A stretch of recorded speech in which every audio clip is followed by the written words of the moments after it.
Imunisasi adalah suatu upaya untuk meningkatkan kekebalan seseorang secara aktif terhadap suatu penyakit, sehingga bila suatu saat terpapar dengan penyakit tersebut, tidak akan sakit atau hanya mengalami sakit ringan.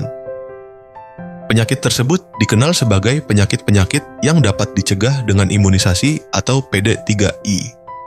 Orang tua perlu mengingat dan memastikan anak mendapatkan imunisasi dasar lengkap secara tepat waktu. Jika tidak mendapatkan imunisasi, anak akan rentan terhadap penularan berbagai penyakit berbahaya yang dapat mengakibatkan si kecil sakit parah, cacat, hingga kematian. Imunisasi rutin lengkap menjadi salah satu cara meningkatkan kualitas kesehatan anak sebagai aset negara. Sayangnya di Indonesia masih dihalangi oleh hoaks imunisasi yang membuat orang tua enggan memberikan vaksin kepada anaknya. Perlu dukungan dari berbagai sektor dalam melawan hoaks, karena bagaimanapun anak jangan sampai terkena penyakit yang dapat dicegah dengan imunisasi. Talkshow tentang imunisasi penting untuk memberikan edukasi kepada masyarakat tentang pentingnya imunisasi bagi kesehatan anak. Sesaat lagi, mari kita sama-sama menyaksikan talkshow tentang imunisasi dengan topik mitos atau fakta imunisasi. Jangan sampai salah paham. Talkshow ini akan mengupas informasi tentang imunisasi sehingga keraguan masyarakat terkait imunisasi dapat terjawab.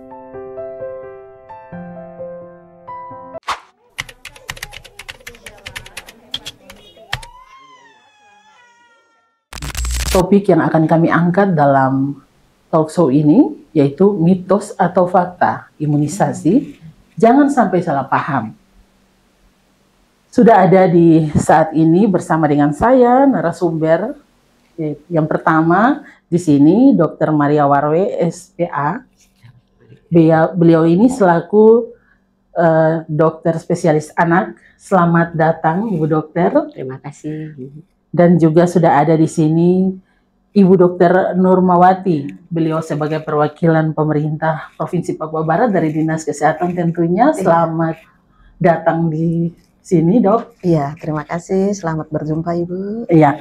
Dan juga ada narasumber saya yang satu ini, yaitu Ibu Betty, beliau sebagai perwakilan masyarakat dan juga selaku ibu rumah tangga yang aktif mengantarkan anak cucunya ke posyandu ya. Terima kasih. Selamat datang di studio saat ini. Terima kasih. Iya, kami juga masih memiliki satu narasumber yaitu Ibu Anike T. Hasabami. Beliau selaku tokoh perempuan Papua dan beliau akan hadir dalam perbincangan kami, namun hingga saat ini belum ada ya. Namun kami akan menyesuaikan waktu beliau dengan kami. Dan kami berharap dalam pembahasan topik kami kali ini bisa bermanfaat untuk masyarakat. Nah, kita langsung saja pada topik kita, yaitu mitos ataukah fakta imunisasi itu jangan sampai salah paham.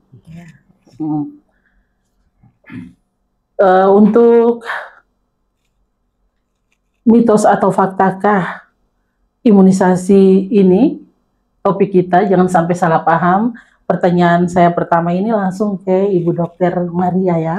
Ibu Dokter Maria, mitos atau faktakah imunisasi diberikan sejak bayi? Kenapa atau mengapa kita tidak menunggu anak itu besar, tetapi harus masih kecil itu sudah mendapatkan imunisasi? Baik, ya terima kasih Bu Lina ya. Lani. Bu Lani, minta maaf. Ya Bu Lani, terima kasih. Jadi imunisasi itu diberikan sejak bayi itu bukan mitos, tapi itu memang fakta. Mengapa kita memberikan pada saat bayi baru lahir, bahkan umurnya masih di bawah 7 hari, kita memberikan imunisasi. Semua itu ada tujuannya, ya. Karena kita tahu bahwa bayi baru lahir itu otomatis sistem kekebalan tubuh atau imunitas tubuhnya baru terbentuk, ya. Bisa dikatakan masih prematur, jadi belum matang, sehingga kita perlu memberikan imunisasi yang membantu untuk meningkatkan sistem kekebalan tubuh bayi. Jadi dengan dia bertambah usia, sistem kekebalan tubuhnya juga akan meningkat dengan kita memberikan imunisasi. Jadi kenapa kita tidak tunggu sampai agak besar? Karena bayi pun dia butuh untuk imunitas tubuhnya sejak lahir. Kalau kita tunggu besar akan terlambat karena dia akan terkena penyakit atau infeksi, sementara dia waktu lahir kan imunitas tubuhnya masih belum sempurna, baru terbentuk, sehingga memang kita butuh melindungi bayi tersebut sejak lahir, seperti itu. Oke. Mitos atau faktakah imunisasi diberi sejak bayi, tidak harus menunggu besar? Mungkin tanggapan dari Ibu Dokter Nurma sendiri tadi selain dari Ibu Dokter Maria, silakan. Iya, baik, iya. Mungkin tadi sudah cukup jelas apa yang disampaikan Dokter Maria. Mungkin saya sedikit menambahkan ya, bahwa memang kenapa sih ya harus segera bayi ya? Karena kita tahu bahwa begitu bayi lahir dari rahim yang steril kemudian keluar ke dunia luar, kita tahu banyak sekali penyakit-penyakit menular ya yang ada di sekitar kita, yang mana ya tentu saja penyakit-penyakit ini ya sangat mengancam seorang bayi yang lahir yang belum ada kekebalan, Dok ya. Sehingga memang diharapkan ya sedini mungkin ya bayi bisa diberikan imunisasi sesuai dengan jadwal imunisasi yang telah diatur oleh program imunisasi. Nah, kenapa harus program ya? Karena kita tahu bahwa kita ini ingin bahwa penyakit-penyakit yang berbahaya tadi ya, kalau saat ini Indonesia masih fokus kepada 11 penyakit yang memang paling paling sangat menimbulkan sakit yang berat, bahkan sampai meninggal maupun kecacatan ya. Ini kenapa ya? Karena pemerintah Indonesia ingin ya, mungkin dunia juga menginginkan ya, bahwa penyakit-penyakit tersebut ini suatu saat ini tidak akan menjadi ancaman lagi untuk generasi penerus kita, untuk bayi-bayi baru lahir yang lahir di dunia maupun di Indonesia ya, sehingga memang diharapkan seluruh bayi atau 100% bayi yang lahir di Indonesia ini semuanya mendapatkan kekebalan ya, semuanya mendapatkan imunisasi ya. Dengan demikian 11 penyakit yang paling berat tersebut kita harapkan tidak lagi mendapat tempat ya untuk berkembang biak di tubuh anak-anak ya, sehingga suatu saat ya kita ingat penyakit cacar dulu ya, cacar nanah dulu yang sekarang sudah tidak ada ya. Itu juga semua berkat imunisasi yang dilaksanakan dan diikuti oleh seluruh warga yang ada di dunia ini.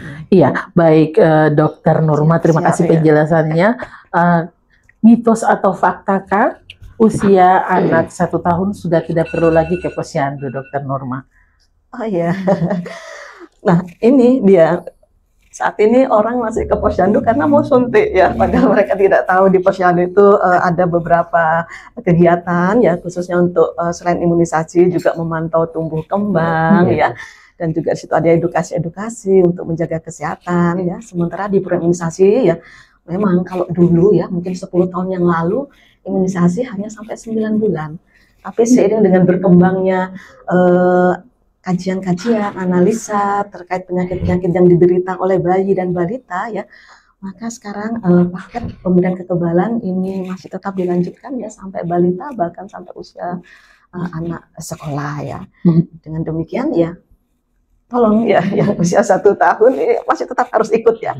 Bahkan kalau jadwal idealnya ya imunisasi akan diberikan sampai dengan balita, sampai usia 2 tahun baduta ya. Tetapi manakala ada ompong-ompongnya, misalnya bolong-bolongnya, iya, mamanya sudah bawa imunisasi tapi ternyata petugasnya nggak datang, atau petugasnya datang tapi vaksin yang dibutuhkan nggak ada ya, akhirnya tertunda. Nah, saat ini kebijakannya masih tetap diberikan ya sampai dengan usia balita, seluruh paket imunisasi baik yang di bayi maupun di bayi baduta ya, bayi di bawah 2 tahun. Berarti harus tetap lengkap. Harus tetap. Kalau anak sudah 1 tahun belum terimunisasi lengkap, harus tetap. Lengkap. Oke, baik. Ya, supaya dapat sempurna kekebalannya. Iya, baik dokter. Terima kasih penjelasannya. Dan mitos atau fakta, anak yang diberikan imunisasi pasti demam.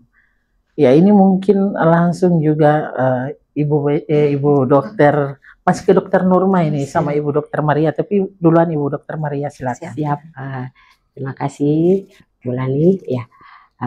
Jadi memang kalau kita memberikan imunisasi, berarti kan kita masukkan vaksin ya, masukkan vaksin berarti kan itu ada mikroorganisme yang kita masukkan ke dalam tubuh bayi ya, mikroorganisme atau toksin yang sudah dilemahkan atau kuman yang sudah dilemahkan, mikroorganisme ya, kita masukin ke dalam tubuh. Otomatis kan tubuh memberikan respon ya, ya. Salah satu responnya bisa terjadi anak demam ya, itu karena ada respon dari tubuh, imunitas tubuh bayi untuk merespon terhadap mikroorganisme atau antigen yang kita masukin ya. Gitu. Salah satu respon tubuhnya bisa saja bayinya demam. Ya. Oke. Mungkin ini pertanyaan lanjutan, Dok. Siap. Tentunya anak yang akan divaksin ini berarti dia dalam kondisi yang harus fit ketika mau diimunisasi atau seperti apa? Siap. Jadi memang idealnya kalau seorang anak atau bayi balita mau imunisasi, idealnya dia harus dalam kondisi stabil. Stabil ya, berarti tidak dalam kondisi sakit, apalagi sakit yang berat. Itu yang utama. Tetapi kalaupun kalau kita menunggu bayi untuk stabil atau benar-benar sehat itu agak susah ya, karena kadang-kadang ada sedikit infeksi dengan lingkungan ya, ada batuk pilek ringan atau hangat-hangat seperti begitu ya. Jadi kalau kita menunggu bayi untuk stabil seperti yang tadi, tidak dalam kondisi sakit memang agak susah. Jadi kita tetap masih memberikan imunisasi baik yang bayi stabil, yang tidak sakit, ataupun yang sakit ringan seperti batuk pilek ringan atau demam yang tidak tinggi, itu kita masih boleh memberikan imunisasi tidak dalam kondisi sakit berat. Jadi tidak mesti harus betul stabil. Iya, baik Dok. Sebelum ke Ibu Dokter Nurma, saya masih kembali ke Ibu Betty lagi. Ini usia anak 1 tahun sudah apakah sudah tidak perlu lagi ke posyandu? Kalau dari sisi orang tua seperti apa? Iya, terima kasih. Kalau buat saya pribadi, di 1 tahun yang disampaikan bahwa tidak boleh imunisasi. Tidak, maksudnya anak yang sudah usia 1 tahun tidak perlu lagi ke posyandu. Seperti itu. Iya, terima kasih. Kalau menurut orang tua sendiri seperti apa? Salah. Salahnya? Iya. Sebab anak di bawah umur 1 tahun itu sangat membutuhkan imunisasi. Sampai 1 tahun pun masih sampai 1 tahun pun. Sekarang kan aturannya balita, berarti di bawah 5 tahun. Mereka masih sangat membutuhkan imunisasi. Jika tidak lengkap imunisasinya, berarti posyandu tersebut dianggap gagal. Berarti gini ya, selain imunisasi juga kan dia harus mendapatkan pemeriksaan-pemeriksaan lain di posyandu. Jadi tentunya harus ya seperti itu. Iya, baik. Silakan Ibu Dokter Nurma, yaitu terkait anak yang diberikan imunisasi, mitos atau fakta, pasti akan merasa demam. Iya, oke, baik. Iya. Atau mengalami demam. Iya, ini fakta ya, walaupun memang tidak semua imunisasi ya Dok ya bisa menyebabkan demam ya, ada beberapa yang tidak, tapi karena pemberiannya bersamaan dengan vaksin lain yang menyebabkan demam ya, akhirnya gitu. Karena pada prinsipnya imunisasi ini kita kan melatih kekebalan terhadap penyakit tertentu, sehingga gejala yang dialami juga mirip dengan penyakit kalau dia menderita secara infeksi alamiah, hanya lebih ringan, lebih cepat. Katakanlah kalau campak mungkin panasnya tinggi sekali dan berhari-hari, tapi dengan imunisasi mungkin hangat-hangat saja ya Dok ya, kemudian juga mungkin dalam waktu yang singkat. Intinya bahwa akan ada reaksi-reaksi ya, tapi artinya jauh lebih aman ya daripada kalau nanti anak harus tertular dengan penyakit yang jadi tentunya dia lebih lebih kebal dari karena itu proses untuk lebih kebal. Iya, proses untuk membentuk kekebalan, maka dia tubuh harus bereaksi. Mungkin kita ingat zaman dulu ya, zaman dulu kalau anak habis diimunisasi itu nggak panas, pasti orang tua komplain. Suster, dokter ya, anaknya nggak panas, jangan-jangan vaksinnya udah nggak bagus ya, jangan-jangan salah suntik, karena orang tua tahu bahwa ini anak lagi dilatih untuk kekebalan, sehingga pada saat diimunisasi maka dia akan bereaksi ya, ya mungkin sedikit demam, sedikit nyeri ya, itu tadi ya, itu sangat jauh lebih aman ya, lebih nyaman ketimbang kalau anak tersebut nanti terinfeksi kuman yang betulnya ya, atau bakteri atau virus yang sebetulnya ya. Iya, soalnya kalau biasanya orang tuh panik ya kalau anak-anak kena setelah imunisasi kena demam, pasti tentunya sebagai orang tua panik. Ada kalanya di dalam masyarakat itu ada mereka punya anti khusus ketika setelah imunisasi, ada yang harus cuci atau harus jangan kena sabun ya, harus jangan kena sabun. Ada yang pakai geta katanya untuk supaya imunisasinya tidak mengakibatkan dia demam. Itu seperti apa tanggapan dari sisi kesehatan ya? Coba dari dokter Baik, Maria sendiri. kalau saya sih tidak punya pengalaman seperti itu ya, apa memang berefek atau tidak, tapi intinya kan anaknya sudah waktu sebelum diimunisasi kan orang tua sudah diedukasi ya, jadi ketika nanti imunisasi akan terjadi kondisi seperti ini, contohnya mungkin demam, nah, orang tua sudah diedukasi kalau demam nanti sudah diberikan untuk obat untuk penurun panas, ya seperti itu. Jadi tidak yang edukasi yang lain-lain. Tidak bisa ya. Berarti jadi, tentunya tidak harus melakukan hal-hal seperti itu ya kalau ketika setelah imunisasi. Iya, seperti itu. Jadi mungkin mereka punya pengalaman, tapi kami dari mungkin ditambahkan oleh Dokter Roma, kami dari tugas kesehatan mungkin tidak menganjurkan seperti itu. Baik, silakan Dok, mungkin mau ditambahkan. Iya, karena itu tadi hampir sebagian imunisasi akan memberikan efek demam ya, sehingga memang kami juga mengambil kebijakan juga ya, artinya kalau memang setelah diedukasi ternyata orang tua katakanlah tidak punya obat penurun panas di rumah, maka biasakan langsung dibekali oleh petugas, Ibu kami kasih paracetamol ya, dosisnya sekian-sekian, nanti kalau anaknya demam tolong diminum. Salah satu juga supaya orang tua juga tenang, bayi juga nyaman ya Dok ya. Itu jadi intinya jurusnya hanya minum penurun panas, tidak bikin gerakan tambahan. Tidak bikin. Oke, baik. Ya, mitos atau faktakah anak sehat tidak perlu imunisasi dengan ASI dan makan bergizi sudah cukup? Ini pertanyaannya ke Ibu Dokter Maria. Ya, terima kasih. Jadi memang betul untuk meningkatkan imunitas tubuh ya, dari makan bergizi, hidup sehat seperti itu ya. Tapi kita ingat bahwa dengan melakukan seperti itu belum tentu menjamin anak itu punya imunitas spesifik muncul ya. Jadi yang kita butuhkan adalah imunitas spesifik. Jadi ketika dia terkena infeksi terhadap suatu penyakit, sudah ada imunitas spesifik yang terbentuk dengan imunisasi, sehingga ketika dia menderita sakit, sakitnya tidak berat, tidak parah, ringan gitu. Jadi mitos kalau dikatakan tidak perlu imunisasi, anaknya kan sehat, sudah minum ASI, terus sudah makan bergizi, dia sehat. Dia tidak perlu imunisasi. Sebenarnya mitos, karena dia butuh kekebalan tubuh yang spesifik, di mana dia dapat dari imunisasi. Jadi kalau hanya makan saja, gizinya baik, imunitasnya ada, tapi yang tidak spesifik, ya. Kita butuh yang spesifik untuk jenis penyakit-penyakit tertentu yang tadi contohnya PD3I seperti itu.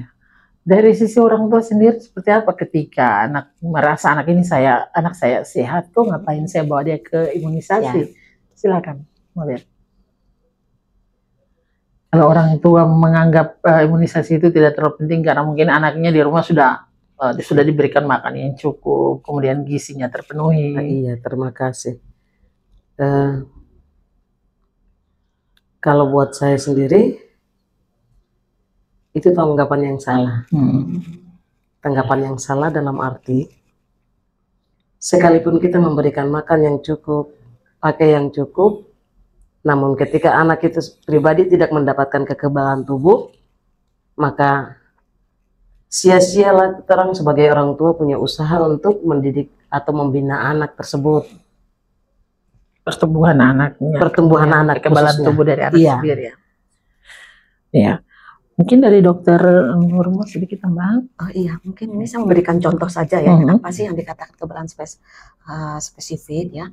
Jadi sebagai contoh nih, anak kita mungkin sehat, badan bagus, tegar, tapi kok di sekelilingnya misalnya keamanannya terganggu karena suka dibegal, ya dibegal tangan kosong, maka anak tersebut harus kita bekali gimana cara dilatih silat, ya dilatih silat. Nah, untuk latihan kan butuh perjuangan ya, Iya, harus iya. berdarah dan lain. Demikian juga kalau mungkin di Amerika lingkungannya ini senjata bebas sih, dikit-dikit dado-dado. Mungkin anak tersebut untuk kekebalan spesifiknya tidak hanya tubuh bagus tidak cukup, karena pasti tembus peluru. Harus Mungkin kita anti peluru. ada anti peluru. Nah, ini juga sama ya. Jadi anak tersebut ya mungkin secara fisik bagus, tapi kalau dalam tubuhnya katakanlah dia tidak punya tentara untuk melawan pada virus campak masuk, maka jangan harap ya dia akan terbebas dari penyakit campak ya. Sementara kalau dia punya kekebalan, maka insya Allah ya dia bisa melawan itu ada virus campak masuk. Ada punya tentara saya yang sudah dilatih ya untuk melawan campak, maka insya Allah dia tidak akan sakit. Kalaupun sakit mungkin ringan-ringan saja dok ya, karena sudah sebagian sudah dibasmi gitu. Dikit virus yang sakit. Bulan ya, baik mungkin saya menambahkan yang dokter juga. Jadi memang betul.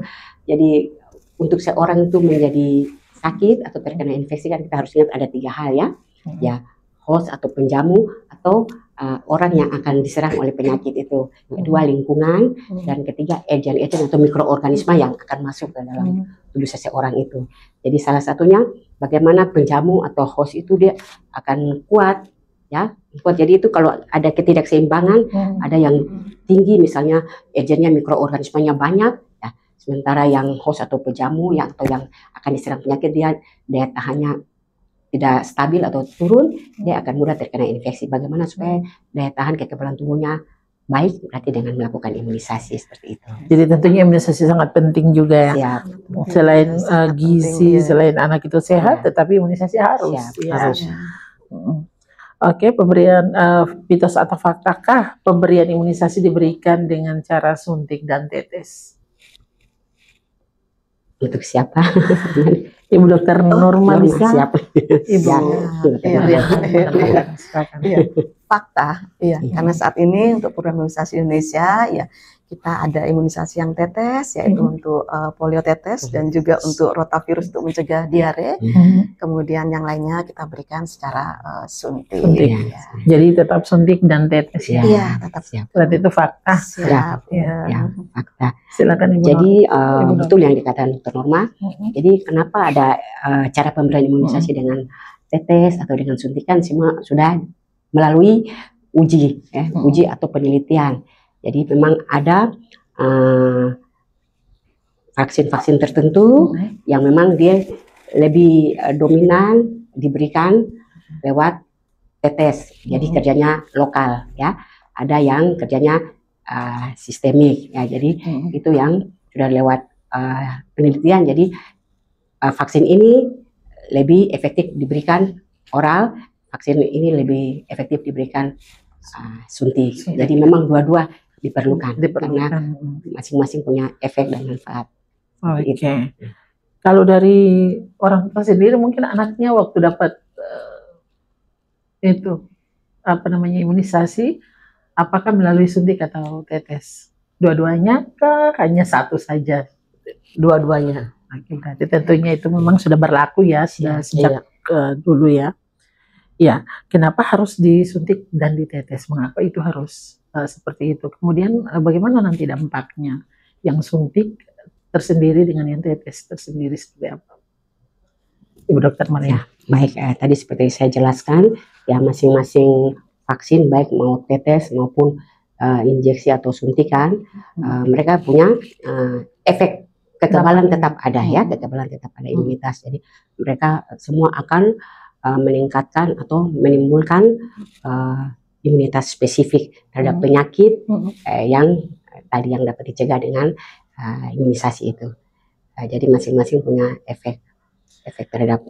Tapi untuk penyuntikan dan juga tetes ini untuk efek kesehatannya tentunya sama, tidak ada perubahan, tidak istilahnya mana yang lebih baik ya gitu. Jangan sampai orang tua memikirkan mungkin yang satu ini lebih baik daripada yang lain, padahal sama tentunya. Sama semua. Oke, baik. Ya, untuk orang-orang tua yang sibuk, mitos atau fakta, imunisasi bisa ditunda. Nanti kapan-kapan saja karena saya terlalu sibuk, anak saya ditunda aja lah imunisasinya. Karena tidak ada pembatasan tadi dikatakan kan harus lengkap ya. Silakan Dok. Ya. Baik, sebenarnya tadi sudah disampaikan oleh Dr. Norma, pemberian imunisasi harus sesuai dengan jadwalnya ya. Jadwalnya. Mengapa sesuai dengan jadwal? Karena kita mengharapkan untuk supaya imunitas, kalau kita imunisasi kan untuk imunitas spesifik terbentuk. Nah, imunitas spesifik itu terbentuk di mana kadarnya mencapai kadar yang optimal ya. Jadi kalau dia misalnya dijadwalkan untuk harus imunisasi yang berikut, nah itu harus sesuai dengan jadwalnya supaya kadar imunitas spesifik itu masih tetap optimal. Jadi jangan sudah turun jauh baru mulai imunisasi lagi, atau imunisasi yang terlambat itu akan berpengaruh juga untuk kekebalan tubuhnya. Mungkin ditambahkan sama Ibu Dokter Nurma terkait dengan hal itu. Iya, baik, iya. Pada prinsipnya kan semua orang tua, semua keluarga nggak ingin ya sakit ya, bayi yang melahirkan ini sakit ya, sakit ya. Sementara kita tahu kita memiliki cara untuk bisa mencegah penyakit-penyakit yang sangat berbahaya tersebut ya dengan imunisasi ya. Maka memang kita harapkan ya kalau bisa sesuai jadwal, karena jangan sampai kita duluan sakitnya gitu. Karena itu tadi ya, beberapa jenis imunisasi perlu diulang ya. Karena apa? Untuk mencapai tingkat kekebalan yang optimal untuk melawan bibit penyakit yang ada di luar ya. Sehingga kita harapkan tidak terlambat. Tapi kalau terlambat lebih bagus daripada tidak sama sekali. Prinsipnya harus tetap diberikan ya sampai dengan kebijakan di imunisasi bahwa untuk bayi balita ya kita bisa berikan sampai balita ya. Kemudian juga kita harap walaupun anaknya sudah lengkap nanti di bayi baduta ya, kita harapkan pas bulan imunisasi anak sekolah juga orang tua tolong diikutkan anaknya ya. Ya, jadi tentunya ada peran penting semua pihak ya. Bukan hanya mamanya saja yang harus mengantar anak ke posyandu ketika mama sibuk, mungkin ada bapak, mungkin ada nenek dan yang lain-lain seperti itu. Ya, baik. Mitos atau fakta ayah tidak perlu terlibat dalam proses imunisasi anak karena itu adalah tanggung jawab ibu. Barusan saya bilang semua terlibat ya. Karena seorang ibu Bu Lani ya. Silakan ya dari Ibu Dokter Nurma ya. Iya. Baik, memang harus tanggung jawab semua. Harus tanggung jawab semua. Tidak, karena anak ini aset keluarga, bukan aset mama bukan aset. Tapi aset bapak, aset om, tante, kakaknya, tetenya. Jadi harus saling mengingatkan, saling mensupport ya, untuk bisa mendapatkan imunisasi. Kalau dari Ibu Dokter Maria sendiri, saya sama dengan Dokter Norma karena anak ini ada kan bukan dari ibunya, harus peran bapaknya juga harus sama-sama ya. Sama punya tanggung jawab bersama. Jadi berat sama dipikul, ringan sama dijinjing. Ya mungkin saya tambahkan tadi yang imunisasi yang tertunda itu. Ya jadi orang tua baik bapak atau ibu harus siap-siap kalau kita mengejar imunisasi kejar. Jadi yang terlambat itu ya tadi Dokter Norma yang tertunda, kita harus mengejar melengkapi. Jadi orang tua harus siap-siap untuk bisa menerima dalam satu kali datang ada berapa imunisasi yang diberikan karena mengingat keterlambatan imunisasi yang didapat sebelumnya. Apakah hal itu tidak akan mempengaruhi kondisi tubuh anak ketika dia dapat suntikan imunisasi atau menetes imunisasi yang mungkin dari semua itu sekaligus? Siap. Jadi intinya anak dalam kondisi stabil, imunitasnya baik, dia tetap bisa menerima semua karena tubuhnya tetap memberikan respon kekebalan tubuhnya. Iya, baik. Mungkin ada tambahan dari sisi orang tua. Tadi mitos atau fakta? Kalau hanya mama saja yang bertanggung jawab bukan anak. Mitos. Iya. Maksud saya mitos itu begini, kan mama bapak maupun nenek, contohnya macam saya, khususnya saya berperan di saat anak-anak tidak memberi respon buat saya ketika saya sampaikan bahwa ada posyandu. Mereka bilang iyo tapi tidak bergerak. Akhirnya saya sendiri bergerak, kasih mandi anak, kasih pakai, gendong kiri kanan, bawa ke posyandu. Harus begitu proaktif ya. Jadi tentunya ini tanggung jawab bersama. Tentunya juga lingkungan harus mendukung seperti itu ya. Jangan hanya mama dan bapak, kalau dua-dua sibuk gimana? Nanti nenek tidak berperan lagi. Kita ke pertanyaan yang ke-9, yaitu mitos atau fakta pemberian imunisasi ditanamkan chip ke dalam tubuh sehingga seseorang dapat dilacak keberadaannya. Wow, ini bahaya ini. apa mitos atau fakta? Ini kan kita di Indonesia kayaknya tidak tahu. Di zaman saya belum ada, jadi mungkin Ibu dokter bisa menjelaskan sedikit. Iya, memang sejak medsos ini ya, setiap berita yang apalagi yang bad news ya, itu langsung cepat sekali nih. Ya sebenarnya itu mitos ya. Ya mitos. Waktu itu memang Pak Menteri sempat meminta tolong dipantau ini pergerakan vaksin. Artinya saat awal-awal kita ingat yang COVID ya, zaman COVID itu ya, awal vaksin ini tersedia, itu jumlahnya kan sangat sedikit, sangat sedikit, tidak bisa memenuhi semua, sehingga saat pertama vaksin COVID ini ada di Indonesia, maka itu Bapak Menteri ya berkomitmen bahwa ini prioritas untuk nakes dulu. Kenapa? Nakes karena garda depan ujung tombak, sehingga dia harus dilindungi dari wabah COVID saat itu ya, sehingga waktu itu memang dimintakan setiap vaksin itu ada kode registrasinya, ya ada barcode-nya. Nah, waktu itu memang ya diminta dengan barcode tersebut dilacak, ya ini sudah sampai di mana di dinas provinsi, ya oke, dari provinsi sudah sampai di mana, kabupaten, ya kabupaten sudah sampai di rumah sakit sudah sampai di mana, apakah sudah sampai di klinik-klinik atau di puskesmas. Nah itu dipantau terus. Jadi sebenarnya yang dipantau adalah pergerakan vaksin, tapi bukan isi chipnya, bukan ya, tapi adalah itu barcode di kemasannya vaksin ya, di vialnya vaksin itu ya, yang bahwa beliau ingin bahwa vial ini sampai tepat sasarannya tuh di puskesmas. Jadi tentunya dok, vaksin itu barcode itu tidak masuk ke tubuh manusia. Tidak ada, ya belum ada teknologi secanggih itu menurut saya ya, dengan cairan. Itu termakan film-film itu ya, chip yang ditanam di leher. Iya, benar, tidak, belum ada teknologi. Ini tentunya kalau dokter juga pakai chip, ini bahaya. Jadi robot udah dilacak. Jadi itu belum ada ya, dan itu tidak ada memang. Tidak pernah ada. Ya, jadi artinya masyarakat kita harus lebih memilih edukasi ya, informasi yang harus mereka dapatkan. Jangan hanya sekedar melihat, membaca, kemudian mereka mempercayai, harus betul-betul mengecek dan recheck dulu informasi ini benar atau tidak. Mungkin ada tambahan dari dokter sendiri, dari dokter Maria terkait dengan itu chip tadi. Kalau saya berdasarkan pengalaman sih tidak. Hanya yang tadi sudah dijelaskan dokter Norma, yang dibutuhkan untuk melacak vaksinnya. Sudah penyebarannya sejauh mana? Ya, baik. Kalau dari Ibu Betty, andaikan itu ada. Andaikan itu nanti seperti apa kalau manusia dipasang chip? Takut juga ya? Semoga tidak terjadi. Dan itu tidak benar. Ya, artinya bahwa itu semua hoax. Oke. Ini pertanyaan kita yang terakhir. Mitos ataukah fakta imunisasi penyebab kelumpuhan pada anak? Ini pernah terjadi kah, Dok? Mitos. Karena justru imunisasi ini untuk mencegah anak supaya tidak sakit ya, salah satu akibat kelumpuhan.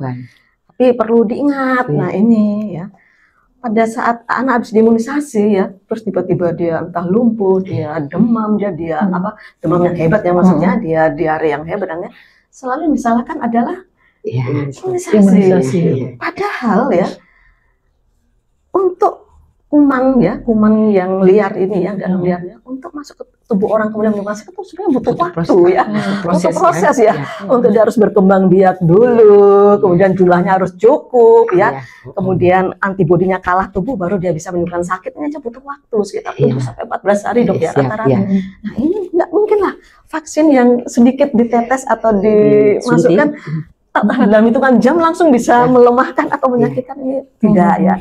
Itu kemungkinan ya, kalau seperti itu kemudian memang dia sudah menderita sakit atau apa sebelumnya, ada bibit penyakit, sehingga hanya kebetulan saja dok ya, kebetulan saja pas habis imunisasi dia demam, dia. Jadi tentunya imunisasi tidak mempengaruhi itu hanya memberikan kekebalan dan tidak mengganggu tubuh dari manusia ya.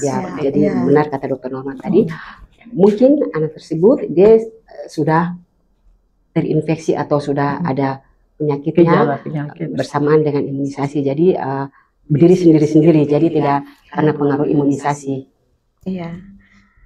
Iya, izin menambahkan artinya bahwa orang sehat pun, iya, Iya. walaupun tidak diimunisasi, kalau memang tubuhnya sudah masuk ini, maka pasti besoknya dia akan lumpuh, ya, Siap. besoknya akan sakit seperti itu. Ya. Jadi tentunya itu kemungkinan ketika mau datang imunisasi dia sudah ada pembawaan penyakit lain. Bisa. Ya, sehingga mengalami kelumpuhan itu yang mungkin disebarluaskan oleh oknum tertentu yang mengakibatkan banyak juga masyarakat ketakutan ketika membawa anak pergi ke imunisasi seperti itu. Ya, jadi kalau dari sisi masyarakat sendiri seperti apa? Kalau Takutkah tidak membawa anak ke posyandu untuk harus mendapatkan imunisasi? terima kasih. Kalau buat kami masyarakat yang paham betul-betul dengan apa posyandu, kami tidak takut. Kalau yang dibilang dibawa ke posyandu lalu disuntik langsung cacat, itu mitos. Dalam arti ini berdasarkan pengalaman ya, berdasarkan pengalaman yang kemarin kami temukan di posyandu, yang tadinya anaknya lahir tidak normal karena orang tua tersebut rutin untuk posyandu. Dalam jangka 4 tahun anaknya yang tadi tidak normal itu Pertumbuhannya menjadi baik. baik dan sekarang bisa berjalan. Yang tadinya tidak bisa jalan bisa berjalan karena dengan apa? Adanya orang tua tersebut, kami mengarahkan betul-betul untuk rajin ke posyandu antara anak itu. Jadi Suntik mendapatkan, maupun obat. pelayanan di posyandu tetap absennya tetap rutin. Oke, baik. Iya. Iya, baik. Perbincangan kita tidak terasa sudah sampai di penghujung. Untuk itu saya akan memberikan kesempatan 2 menit kepada Ibu bertiga untuk memberikan closing statement. Saya mulai dari Ibu Dr. Maria. Siap. Terima kasih. Jadi saya mau sampaikan pesan bahwa imunisasi itu sangat bermanfaat, penting untuk meningkatkan kekebalan atau imunitas spesifik dari seorang anak, baik bayi maupun balita, terutama terhadap penyakit-penyakit yang dapat dicegah dengan imunisasi, sehingga suatu saat ketika dia menderita atau terinfeksi dengan penyakit yang telah dilakukan imunisasi, kondisinya tidak berat atau tidak parah seperti itu. Jadi jangan takut untuk membawa anak ke posyandu atau tempat pelayanan kesehatan untuk mendapat imunisasi, karena imunisasi adalah salah satu cara untuk mencegah anak terhadap infeksi. Itu mungkin pesan dari saya. Iya, baik. Dari Ibu Dr. Norma. Iya, baik. Terima kasih. Ya. Imunisasi ini adalah program global ya, jadi tidak Indonesia saja, tapi semua dunia melaksanakan program imunisasi ya sebagai upaya untuk melawan penyakit-penyakit, terutama yang dapat dicegah dengan imunisasi. Dan untuk imunisasi sendiri ya ada sekitar 5 juta bayi ya, setiap tahunnya ya yang menjalankan imunisasi. Sementara untuk Papua Barat sendiri ada hampir 10.000 anak yang juga menjadi imunisasi, yang juga mungkin setiap hari mendapatkan pelayanan imunisasi, dan alhamdulillah ya semuanya aman ya, semuanya bisa bermanfaat untuk mencegah terjadinya penyakit-penyakit yang berat yang juga bisa menurunkan angka kesakitan, kematian maupun kecacatan akibat PD3I. Jadi ini membuktikan ya bahwa imunisasi ini aman ya, aman, nyaman, dan sangat bermanfaat ya. Kalaupun ada ketidaknyamanan habis imunisasi ya, jangan lupa ada paracetamol ya untuk mengurangi demamnya ya dokter ya. Kemudian kalau sakit-sakit bengkak sedikit bisa dikompres. Artinya efek samping imunisasi ini jauh lebih kecil dan tidak berbanding dampak kalau anak tersebut akan tidak imunisasi dan akan mendapat penyakit-penyakit tersebut. Jadi ayo ya mencegah jauh lebih baik daripada mengobati ya. Iya, mungkin ada dari Bu Betty sendiri. Ya, terima kasih dari saya. Bapak Ibu, mari kita orang antar anak ke posyandu. Jangan sungkan-sungkan atau jangan takut, dengan anak-anak tersebut mengikuti posyandu, mereka rutin kekebalan tubuh, sakit yang berat yang nantinya dihadapi, mereka bisa mendapatkan daya tahan tubuh yang kuat. Dengan demikian, anak-anak bisa dapat menangkis sakit panas yang tinggi, demam, atau menggigil sekalipun, mereka masih ada kekebalan tubuh yang menangkis penyakit-penyakit tersebut. Apabila anak-anak kami dibawa ke posyandu mengikuti imunisasi yang rutin. Saya kira itu saja. Iya, baik pemirsa, demikianlah talk show yang diselenggarakan oleh Dinas Kesehatan Provinsi Papua Barat bekerja sama dengan UNICEF Hakli Provinsi Papua Barat dan juga Papua, maksud kami, dan Oridek News.